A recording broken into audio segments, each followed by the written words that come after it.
부부는 사랑을 전제로 언약을 맺는 것이지 위자료를 지급하고 파기할 수 있는 계약을 맺는 게 아닙니다. 건강한 혼인관계의 바탕에는 사랑과 신뢰가 자리 잡고 있는데요. 그런데 혼인관계가 파탄에 이르게 되면 언약관계가 계약관계가 되고 맙니다. 그렇게 변질되면서 돈과 권력과 성이라는 우상이 수면 위로 떠오르게 됩니다. 부부는 사랑과 신뢰를 바탕으로 하나님의 뜻에 따라 한 몸으로 이루어진 관계인데요. 그런데 배우자에 대한 의심이 생기면 어떻게 해야 할까요? 오늘 본문은 의심하지 않는 부부로 살기 위해서 어떻게 하는지 가르쳐 주고 있습니다. 오늘 본문은 민수기 5장 11절부터 31절이고요. 그 중에서 16절부터 22절까지 읽겠습니다.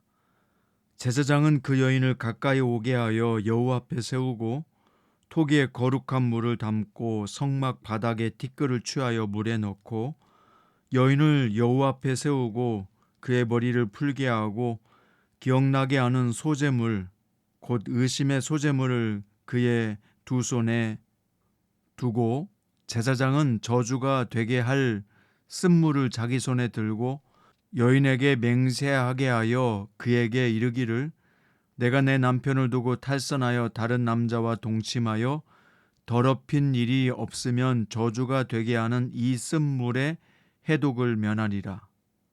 그러나 내가 내 남편을 두고 탈선하여 몸을 더럽혀서 내 남편 아닌 사람과 동침하였으면 제사장이 그 여인에게 저주의 맹세를 하게 하고 그 여인에게 말할지니라.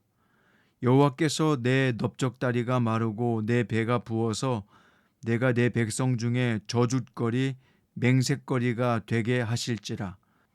이 저주가 되게 하는 이 물이 내 창자에 들어가서 내 배를 붓게 하고 내 넓적다리를 마르게 하리라 할 것이요 여인은 아멘 아멘 할지니라. 아멘. 오늘 말씀의 제목은 신뢰가 깨지면 부부도 깨진다 입니다. 오늘 본문에는 특별한 규정이 제시되는데요. 어떤 사람의 아내가 탈선하여 남편의 신의를 저버리고 다른 남자와 동침했거나 발각되지 않는 상황을 가정하고 있습니다. 이런 구체적 상황에 대한 말씀은 기혼자가 다른 이성과 동침하는 것이 부부관계에 신의를 깨트리는 죄라고 지적하는 것입니다. 부부관계를 벗어난 성관계는 배우자에 대한 죄악입니다. 또한 하나님의 창조 질서에 도전하는 심각한 죄임을 결코 잊지 마십시오. 자, 16절에 보면 제사장은 남편에게 의심받은 여인을 여호와 앞에 세우라고 합니다. 이게 무슨 뜻입니까? 하나님께서 판결하시리라는 뜻입니다. 증거가 없는 부정한 죄에 대해서 정확한 판결을 내릴 수 있는 사람은 없지요.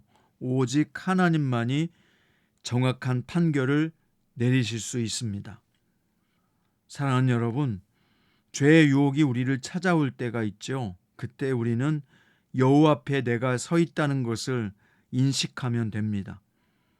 이 신전의식이 우리의 삶을 순결하고 거룩하게 유지할 수 있는 비결이 됩니다. 사랑하는 여러분, 하나님 앞에서 코람데오 그렇게 신전의식을 가지고 오늘 하루도 아니 평생을 살아갑시다. 자, 18절. 제사장은 남편에게 의심받는 여인을 하나님 앞에 세우고 머리를 풀게 했습니다. 머리를 풀었다는 것은 슬픔의 상징이고요. 수치를 상징하는 행동입니다. 남편에게 의심받은 것 자체가 바로 수치스러운 일이기 때문입니다. 남편이 아내를, 아내가 남편을 의심한다는 것은 수치스러운 일이 아닐 수 없습니다. 하나님께서 짝지어 주신 부부 사이에 이런 신의가 깨진다는 것은 말할 수 없이 부끄럽고 힘든 일이고 괴로운 일입니다. 자, 이어서 남편에게 의심받는 여인은 어떻게 하길 원하셨을까요? 여호와 앞에 서서 맹세하고 저주가 되게 하는 쓴물을 마시게 하셨습니다. 간음한 일이 없으면 아무런 해도 입지 않지만 간음한 죄를 저질렀다면 배가 붓고 넓적다리가 마르는 증상이 나타날 것입니다. 자궁에 물혹이 생겨서 복부가 붓고 자궁이 파괴되어서 생식 능력을 상실하게 되는 것입니다. 그런데 이 법은요, 간음한 여인을 처벌하는 것보다 더 중요한 것이 있습니다. 그것은 바로 아내에 대한 남편의 의심을 제거하는 목적이 있다는 것입니다.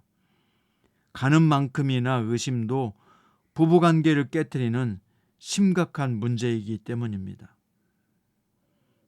자, 아내를 의심해서 판결을 요구한 남편은 무죄하다. 그러나 여인은 죄가 있으면 당할 것이라고 31절에서 말씀합니다. 이 규정이 어떻습니까? 차별적으로 보여지지요.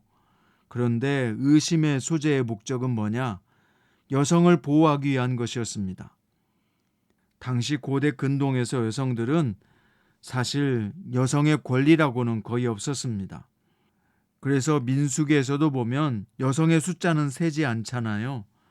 순결한 여인이라고 해도 남편에게 의심을 받으면 결국 파혼을 당하거나 아니면 노예로 팔리거나 아주 죽임을 당하는 그런 예도 많았기 때문입니다. 하나님은 이 의심의 법을 통해서 남편의 의심에서 아내를 보호하기를 원하신 것입니다.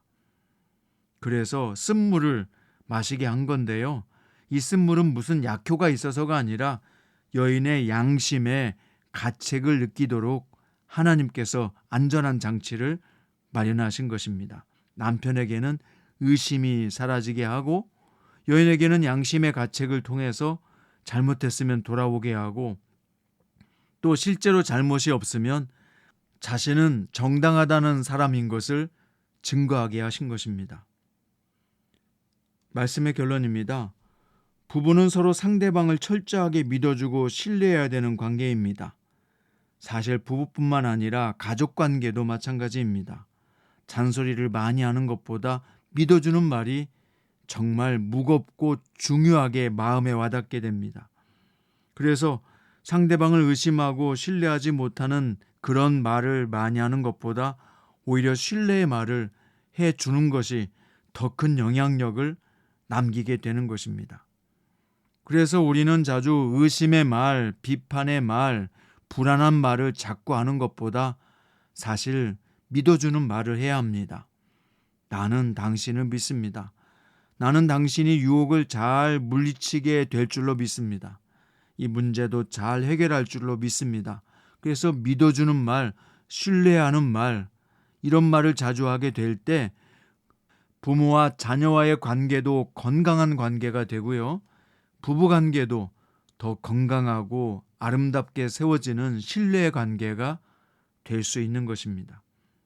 우리는 상대방을 의심하고 신뢰하지 못하는 태도와 마음을 버려야 합니다. 그의 말과 행동이 모두 배우자로서 최선을 다하는 모습이라고 우리는 신뢰해 줘야 합니다. 의심은 부부 사이를 위협하는 최고의 적입니다.